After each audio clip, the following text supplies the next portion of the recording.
మన్యాసిన talks కి స్వాగతం సుస్వాగతం. గరికపాటి గారు మనం చేసిన వ్యాఖ్యలు మరి ఈరోజు ఆంధ్రాలో బాగా సంచలనం రేగిపోతున్నాయి. ఆయన మధ్యాహ్న భోజనం గురించి అంటే బడి పిల్లల మధ్యాహ్న భోజనం గురించి ఆయన చేసిన వ్యాఖ్యలు అవి అమానీయంగా ఉన్నాయి. అంటే మానవత్వం మనుషులు అలా మాట్లాడరు. ఆయన మామూలు వ్యక్తి ఏం కాదు, పండితుడు, తెలుగు భాష మీద మంచి పట్టు ఉన్నవాడు, అసువుగా కవిత్వం చెప్పగలడు, పద్యాలు పాడగలడు, ఎన్నో విషయాల్లో ధర్మ సూక్ష్మాలు చెప్పగలే కెపాసిటీ ఉన్న వ్యక్తి. ఆయన మేధస్సుని ఎవరో కూడా తక్కువ అంచనా లేరు. ఆయన ఒక ప్రవచనం ఇస్తే అందరికీ అలా వినాలని అనిపిస్తుంది, కట్టిపడేస్తుంది. మరి సామాజిక అంశాల మీద కూడా లేదా ప్రజెంట్ జరుగుతున్న అంశాలు ఏవైనా సరే ఒక సెటారిక్గా మాట్లాడగలడు అతను. అంటే వ్యంగ్యంగా మాట్లాడతాడు అతను. ఆయన వీడియోస్ నేను కూడా చూస్తుంటాను, నాకు కొన్ని చాలా నచ్చుతుంటాయి. కొన్ని విషయాల్లో మాత్రం ఆయన అంటే మనం ఏదైతే ఒక మూఢనమ్మకాలు ఉంటో వాటి మీద కూడా అతను సెటార్ లేస్తుంటాడు. ఉదాహరణ చూడండి, ఇంట్లో ఎవరైనా చనిపోతే వాళ్ళ ఇంటికి ఒక సంవత్సరం పాటు ఆ ఇంట్లో ఒక శుభకార్యం జరుగుతున్న వాళ్ళు ఎవరు కూడా ఈ చనిపోయిన ఇంటికి రాకూడదు అన్నది ఇది ఒక పనికిమాలిన విషయం. ఈ మధ్య ఇది అందరూ ఫాలో అవుతున్నారు. ఇలాంటి విషయాల మీద కూడా అతను చాలా చక్కగా మాట్లాడతాడు అతను. కానీ అప్పుడప్పుడు ఆయన మాట్లాడే మాటలు వివాదాస్పదం అవుతున్నాయి. ఆ రోజు చిరంజీవి గారు అలయ్ బలయ్ కార్యక్రమంలో చిరంజీవి గారు అక్కడ అటెండ్ అవ్వటం, అక్కడ ఉన్న వాళ్ళు చిరంజీవి గారితో ఫోటోలు దించుకోవడానికి ఎగబడుతుంటే వెంటనే ఈయన ఏ చిరంజీవి అని ఏకవచనంతో చిరంజీవి గారిని పిలటం, అంతేకాకుండా మీరు ఇక్కడ గోల్ చేస్తే నేను ఇక్కడ నుంచి వెళ్ళిపోతాను అని అనటం, ఇది ఆయన అహంభావానికి నిదర్శనం. ఎందుకంటే చిరంజీవి కూడా మామూలు వ్యక్తి ఏం కాదు. అతను సెంట్రల్ మినిస్టర్ చేశాడని కాదు, ఇక్కడ స్వయం కృషితో ఆ స్థాయికి వచ్చిన ఒక మెగాస్టార్ స్థాయికి వచ్చి కొన్ని కోట్ల మంది అభిమానులు, ఈయనకి ఎలాగైతే అభిమానులు ఉండో ఆయనకి తక్కువేం కాదు, ఈయనకి కొన్ని రెట్లు ఆయనకి ఎక్కువ ఉంటారు. అయితే ఇక్కడ అటువంటి వ్యక్తిని పట్టుకుని పబ్లిక్ స్టేజ్ మీద అది కూడాను ఏ చిరంజీవి అని అనడం అది కరెక్ట్ కాదు. అది మరి అటువంటి గొబ్బుకున అప్పుడేదో అలాగ అనేసాడు అనుకున్నట్లయితే కొన్ని విషయాలు చూస్తుంటే ఆశ్చర్యం వేస్తుంటుంది. నెమ్మలేమో శృంగారం కంటి చూపుతో చేస్తాయి అంటాడు అతను. అది ఎలా సాధ్యం? అసలు సైన్స్ కదా అందంది. అలాంటి విషయాలు కూడా కొన్ని అజ్ఞాన మాటలు కూడా ఆడుతుంటాడు ఆయన. ఇవన్నీ ఒక ఎత్తు అయితే, మొన్న ఆయన మధ్యాహ్న భోజన పథకం గురించి మాట్లాడుతూ పిల్లలు గట అది మధ్యాహ్నం కాదు మిథ్యాన్నం, గుడ్డు గది గుడ్డు ఇవి పెట్టాలట. అసలు వీళ్ళకి బట్టలు కుట్టించి బ్యాగులు ఇచ్చి ఫీజులు లేకుండా వీళ్ళు భోజనం పెట్టి ఇవన్నీ చేస్తే ఆ పిల్లలు శోభనం పెళ్లి కొడుకులాగా ఉంటాడట. శోభనం పెళ్లి కొడుకు మంచం దిగినట్టు అలా ఉంటాడట. అంటే చిన్నపిల్లల్ని అంటే అంటే అతని ఉద్దేశం శోభనం పెళ్లి కొడుకులా ధేమాగా ఉంటాడు. అంటే పెళ్లి కొడుకు పెళ్లి కొడుకు రాజులాగా ఉంటాడు, పెళ్లి కొడుకు అన్ని సపరేలు చేస్తుంటారు కదా, అలా శోభనం పెళ్లి కొడుకులాగా ఉంటాడు అని చిన్నపిల్లల్ని పట్టుకొని శోభనం పెళ్లి కొడుకుతో పోల్చాడంటేనే ఆయన అజ్ఞానంతో మాట్లాడాడని నేను అనుకోవటం లేదు. కానీ ఏదో పేదవాళ్ళ మీద దీనికి అక్కసు ఉంది. అంటే పేద పిల్లల మధ్యాహ్న భోజన పథకం గురించి ఎంత నీచంగా మాట్లాడంటే చదివితే వస్తారని లేకపోని అంటే వీళ్ళకి గుడ్డు పెట్టాలా, గాడి గుడ్డు కాదు అని ఈ టైప్లో మాట్లాడాడు అతను. ఆశ్చర్యం వేసింది అనమాట. ఎంత అవమానకరంగా అమానవీయంగా అంటే అవమానం చేశాడు. పేదరికాన్ని అవమానం చేయటం, అమానవీయంగా మాట్లాడాడంటే అర్థం ఏంటంటే మానవత్వం లేకుండా మాట్లాడాడు. ఆయనకి ఈ దేశంలో పేదరికం గురించి తెలీదా? అక్కడ చిన్నపిల్లలకి ఇచ్చే భోజనం ప్రభుత్వాలు ఎక్కడికైనా తీసుకొస్తాయి అని అడుగుతున్నాడు తిరిగి. అంటే నేను మళ్ళీ మన రావని ఇవన్నీ చేస్తున్నారు అంటాడు. ఇక్కడ అర్థం కాని విషయం అంటే మిగతా పథకాల సంగతి వదిలేస్తే మధ్యాహ్న భోజన పథకం గురించి దీనికి ఏం తెలుసు నాకైతే అర్థం కావట్లేదు. అది ఆ వీడియో చూస్తుంటే నాకైతే కోపం వచ్చింది కూడా ఆయన మీద.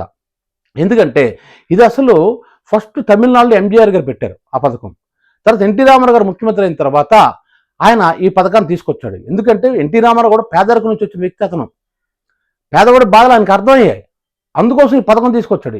చాలామంది పిల్లలు, తిండి లేని పిల్లలు ఈ దేశంలో చాలామంది ఉన్నారు. ఇప్పుడు తల్లిదండ్రులు ఏ ఇంట్లో పని మనుషులుగా ఉంటారు. ఉదాహరణకి ఆవిడ చిన్న తెల్లవారేసరికి వెళ్ళిపోద్ది పని చేసుకోవడానికి. ఈ పిల్లలు సరికి తిండి కూడా ఉండదు. మధ్యాహ్నం వస్తే ఏదో గెంజుంటి గెంజీలుగా ఇచ్చేసి స్కూల్కి పంపిస్తారు. అంతేకాకుండా నిజంగా జరిగిన సంఘటన ఒకటి చెప్తాను చూడండి. ఒక పిల్లడు చాలా బాగా చదువుతున్నాడు. ఆ తల్లి ఏం చేసిందంటే 7th క్లాస్లోనే చదువు మానిపించి ఒక మెడికల్ స్టోర్లో జాయిన్ చేసేది చూసింది. ఆ విషయం తెలిసి నేను అంటే వాళ్ళ పక్కింటి పిల్లడు జాయిన్ అయ్యాడట మెడికల్ షాప్లోని. అందుకే ఈ పిల్లలను కూడా జాయిన్ చేస్తానంట. ఈ కూడా చాలా బాగా చదువుతాడు.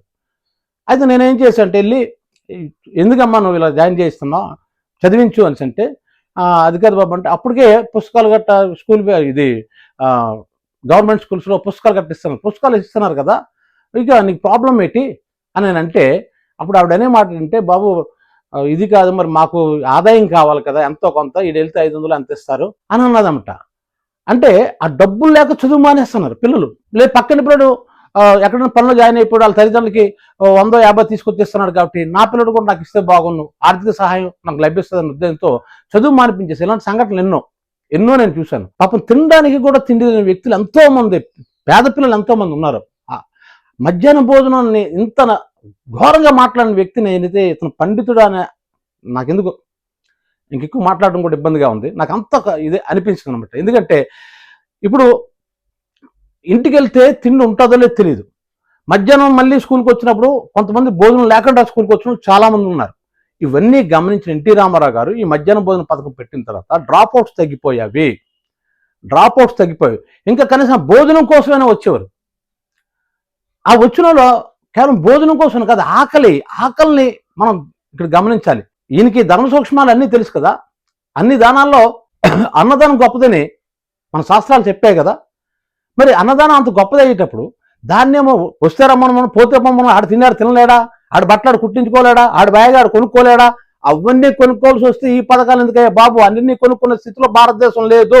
భారతదేశం పేదరికం లేదు. భారతదేశంలో పేదరికం అంత ఎక్కువగా ఉంది. ఇక్కడ పేదలు ఎక్కువ మంది ఉన్నారు. సో అందుకోసం ప్రభుత్వాల మీద ఆధారపడుతున్నారు. వాళ్ళకి ఎక్కువైపోయి కాదు, ఇప్పుడు వాళ్ళు కష్టజీవులు. పొలాల్లో పని చేసుకుంటారు, కార్ఖానాల్లో పని చేసుకుంటారు, లేదంటే కన్స్ట్రక్షన్ రంగంలో పని చేసుకుంటారు. వాళ్ళు పని చేసుకుంటే పొద్దుగాలం వాళ్ళు పని చేసుకుంటే సాయంత్రం వేసరికి వాళ్ళకి వచ్చే డబ్బుల్లో వాళ్ళు ఏం మెయింటైన్ చేస్తారు, ఏం స్కూల్ ఫీజులు కడతారు? అందరూ మీలాగా కూర్చొని కబుర్లు చెప్పి డబ్బులు తీసుకునే వాళ్ళు కాదు. ఈ మాట అంటున్నందుకు క్షమించండి. వాళ్ళు కష్టజీవులు పిల్లలు. మరి అలాంటి వ్యక్తులు స్కూల్కి ఫీజులు ఇచ్చుకొని ఇవన్నీ బ్యాగులు బూట్లు అన్నీ కొనిసి పంపించలేరు. వస్తే రమ్మను పోతే పొమ్మను మన ఏటమ్మా ఎంత నిర్లక్ష్యం! పేదరికం మీకు ఎందుకు అంత నిర్లక్ష్యం? మరి అలాగే అన్నా క్యాంటీన్లు ఎందుకు? ఫ్రీ బస్సులు ఎందుకు? ఫ్రీ బస్సులు ఎవరు ఎక్కువ మంది వెళ్తాం తెలుసా? మాకు తెలిసిన వాళ్ళు ఈ మధ్యనే తీర్థయాత్రలు తిరిగారు, చుట్టుపక్కల గుళ్ళు గోపురాలు తిరిగారు. అంటే పేదోడికి ఇస్తేనేమో తప్ప, ఇదంతా వృధా ఖర్చులా మాట్లాడుతున్నారు. మరి 5 రూపాయలకి అన్న క్యాంటీన్లు ఇస్తుంది, దాని ఖర్చు ఎంత తెలుసా? 33 రూపాయలు. మరి మిగతా గవర్నమెంట్ భరించుకుంటుంది కదా. అందులో కూడా కొంత బెనిఫిట్ ఉంది. ఎందుకంటే ఆటో డ్రైవర్ పాపం కొంతమంది పేదవాళ్ళు, రిక్షా డ్రైవర్లు ఎవరైనా సరే గొప్పగా అన్న క్యాంటీన్కి వెళ్ళి 5 రూపాయలు ఇచ్చి తిని ఆకలి తీర్చుకోవచ్చు. ఎందుకంటే మామూలు హోటల్కి వెళ్తే ఒక 50 రూపాయలు 60 రూపాయలు ఉంటారు, కష్టం సగం తిండిపోద్ది. సో అది కూడా దాన్ని కూడా తక్కువ అంచనా వేయటం లేదు, అదే మంచి పథకమే. కానీ ఇలాంటివి విమర్శించుకుంటే అన్న క్యాంటీన్లు ఎందుకండి? అది ఫ్రీ బస్, అది అయితే ఎందుకు? జనం లేట్ లాభం ఊరగానే తిరుగుతున్నారు చాలా మంది నిజంగా అవసరమైన వాళ్ళు కొంతమంది ఉన్నారు. ఏ పనిపాటు చేసుకొని పక్క ఊరు వెళ్ళాల్సి వచ్చిన వాళ్ళు, అలాంటి పేదలకు అది ఉపయోగపడుతుంది. కానీ చాలా మంది ఏం చేస్తున్నారు, వాళ్ళు ఇష్టం వచ్చిన తిరగడం బాధపడుతున్నారు. బజార్కి వెళ్ళాలన్నా బస్సే, ఈ టైపులు దాన్ని దుర్వినియోగం చేసుకుంటున్నారు. సో అవన్నీ ప్రశ్నించరు. నాకు ఎక్కడ ఉండదంటే ఆదాని అంబాల లాంటి వాళ్ళకి లక్షల కోట్లు, 15 లక్షలు 20 లక్షల కోట్లు గవర్నమెంట్లు ఇచ్చేస్తుంటే 99 పైసలకి ఎకరం భూమి ఇచ్చేస్తుంటే ఈ మహానుభావులు ఎవరు నోరెత్తరు. ఇలాంటి విషయాలు మాత్రం పట్టించుకోరు, చూసి చూడనట్లు వెళ్ళిపోతారు. కానీ ఒక పేదోడికి ఏదైనా ఇస్తే చాలు ఇంకా మేధాలు తయారవుతారు. తయారైపోయి ఇదెందుకు వేస్ట్, అదెందుకు వేస్ట్, ఎవడం పోగుడు సొమ్ము ఇచ్చేస్తారు అన్నట్లు మాట్లాడుతున్నారు. మేము ట్యాక్సులు కడుతుంటే పేదలకు ఇచ్చేస్తాను అంటున్నారు. ఎవరు ఎక్కువ ట్యాక్సులు కడుతున్నారు? అసలు పేదోడు ఎక్కువ ట్యాక్స్ కడతాడు తెలుసా మీకు? నేను ఒకసారి ఒక వీడియో కూడా చేశాను. పేదోడు ఎక్కువ ట్యాక్స్ కడతాడు. పారిశ్రామికవేత్తలోనూ ఇంకెవరో కాదు, డబ్బున్నోళ్ళు కాదు, పెద్ద పెద్ద వ్యాపారస్తులు కాదు, పేదోడు ఎక్కువ కడుతున్నాడు. అది ఇన్కమ్ ట్యాక్స్ కాకపోవచ్చు, కానీ సేల్ ట్యాక్స్ రూపంలో చెల్లిస్తున్నాడు. సో అటువంటి పేదవాళ్ళని పట్టుకొని వాళ్ళ డబ్బులతో ప్రభుత్వాలు నడుస్తున్నాయి. ఒక పేదోడు మరి సాయం చేస్తే వాళ్ళ బద్ధకం పెరిగిపోద్ది, వాళ్ళు ఇంకా పనులకు రారు. ఇవే మాటలు. ఆఖరి విద్యార్థులు నీకు శోభనం పెళ్లి కూడా కనపడ్డా? మరి అంతే కదా. అనుష్క తొడలు చూస్తే నేను కూడా టెంప్ట్ అయిపోతానని మాట్లాడిన ఈ ప్రవచనకర్తలు పేదోడులకు బాధ మీకు ఎలాగ అర్థం అవుతుంది? మీరు గొప్పలే కావచ్చు, మేధావులే కావచ్చు, కానీ సమాజంలో మాట్లాడుతున్నప్పుడు, ముఖ్యంగా పేదవాళ్ళ గురించి మాట్లాడుతున్నప్పుడు కరెక్ట్గా మాట్లాడండి. ఎందుకంటే ఆకలి బాధలు, ఆకలి కేకలు, ఎంతోమంది చదువులు మానేస్తారు, పనుల్లోకి వెళ్ళిపోతున్నారు. చదువుకుంటాడు, పెద్ద అయితే ఒక ఇంజనీర్ అవ్వచ్చు, డాక్టర్ అవ్వచ్చు, లాయర్ అవ్వచ్చు, కలెక్టర్ అవ్వచ్చు. మా జిల్లాకు కలెక్టర్ గారు వచ్చారు. ఆయన ఒక ఇంటర్వ్యూలో చెప్పారు, కుర్రోడు ఆయన ఒక ఇంటర్వ్యూలో చెప్పాడు. ఏం చెప్పాడంటే, రాజశేఖర రెడ్డి గారు పెట్టిన ఫీజు రియంబర్స్మెంట్ వల్ల నేను చదువుకోగలిగాను, తర్వాత ఈ కలెక్టర్ స్థాయికి వచ్చాను అన్నాడు. అలా పేదరికం మాది అన్నాడు. ఎంతోమంది తండాలో బ్రతుకుతున్నారు, ఈరోజు ఆఫీసులు అవుతున్నారు. గిరిజన ప్రాంతం నుంచి వచ్చిన వాళ్ళు ఆఫీసులు అవుతున్నారు. ఎలాగవుతున్నారు? ప్రభుత్వాలు ఇచ్చే పథకాల వల్ల అవుతున్నారు. ఈ పథకాలేమో సరదాగా డబ్బు ఎక్కువ ఇచ్చింది కాదు. ప్రభుత్వాలకు సామాజిక బాధ్యత ఉంటుంది. మీరు కావాలంటే అమర్త్య సేన్ ఆర్థికవేత్త. ఆయన రాసిన పుస్తకం చదవండి. భారతదేశం పేదలకు ఎలాగుంది, ఎడ్యుకేషన్ మీద దాని ప్రభావం ఎలా పడుతుంది, ఇవన్నీ తెలుస్తాయి. అవేవి తెలియకుండా ఏదో ధర్మ సూక్ష్మాలు చెప్పాం, భారతం గురించి చెప్పాం, రామాయణం గురించి చెప్పాం, ధర్మ సూక్ష్మాలు చెప్పామని చెప్పేసి మీరే ఆర్థికవేత్త కాదు చెప్పుకోండి, అవన్నీ చెప్పుకోండి, ఎవరు వద్దన్నారు. కానీ ఇంకా బాధాకరమైన విషయం ఏంటో తెలుసా, ఆయన కామెంట్ చేసినప్పుడు ఆ సభలో ఎవరో తెలియదు, ఈయన ఫేసే కనపడుతుంది. గొల్లు నవ్వారు. అంటే మన సమాజం ఎట్టి వెళ్ళిపోతుంది. ఒక పేద విద్యార్థుల్ని కమ్మ కడుతుండే నవ్వడం ఏంటి అంటే, చెప్పిన ఆయనకి బుర్ర ఉన్నట్టుకు లేదు, నవ్విన వాళ్ళకి కూడా బుర్ర ఉన్నట్టుకు లేదు. అలాంటి అది నవ్వే విషయం. అది అక్కడ నాలంటాడే ఉంటే లేచి నిలబడి క్వశ్చన్ చూడండి, ఏం మాట్లాడుతుంటారు ప్రవచనకర్త గారు మీరు. ఈ భారతదేశ పరిస్థితి, పేదరికం పరిస్థితి, పిల్లలకి మధ్యాహ్న భోజన పథకంతో ఏమైపోతుంది, మన మినిస్టర్లు స్పెషల్ ఫ్లైట్లో తిరిగేటప్పుడు ఏమయ్యా మీ నోళ్ళు, అలాగే 10 కోట్ల రూపాయలు ఖర్చు పెడుతుంటారు ఒక్కొక్క మినిస్టర్. కొంతమంది మినిస్టర్లు స్పెషల్ ఫ్లైట్లు వాడుకొని మధ్యాహ్నం ఒక దగ్గర భోజనం చేస్తారు, ఉదయం ఒక దగ్గర బ్రేక్ఫాస్ట్ తీసుకుంటారు, రాత్రి ఇంకో దగ్గర డిన్నర్ చేస్తున్నారు. ప్రజలు కట్టే పనులతో స్పెషల్ ఫ్లైట్లు తిరుగుతూ అవి మీ కంటికి కనబడవు. గవర్నమెంట్ సొమ్ము 4 దుర్వినియోగం చేస్తాను, ప్రజాస్వామ్యం దుర్వినియోగం చేసి మీకు కనబడదు. మధ్యాహ్న భోజన పథకంలో కేవలం భోజనంలో ఎగ్, పౌష్టికాహారం లేకే కదా ఎంతమంది బాధపడుతున్నారు ఈ దేశంలో. మనకి ఏదైనా నీరసంగా ఉండే ఏదైనా వెళ్తే డాక్టర్ గారు ఏమంటారు, రోజు గుడ్డు తినమ్మా అని వీళ్ళకి సలహా ఇవ్వటం లేదా? అది పౌష్టికాహారం, అది ఇస్తే తప్పే ఉంది. అది ఏం ఖర్చు అయిపోద్ది, ఎన్ని వేల కోట్లు ఖర్చు అయిపోతున్నాయి. వీళ్ళు దుర్వినియోగం చేసిన కంటే ఏం ఖర్చు అవ్వటం లేదు. సో అందుకోసం ఈసారి నుంచి అయినా సరే ఇటువంటి వివాదాస్పద, ముఖ్యంగా పేదల గురించి మాట్లాడేటప్పుడు ఇలాంటి వివాదాస్పద వ్యాఖ్యలు చేయకూడదు.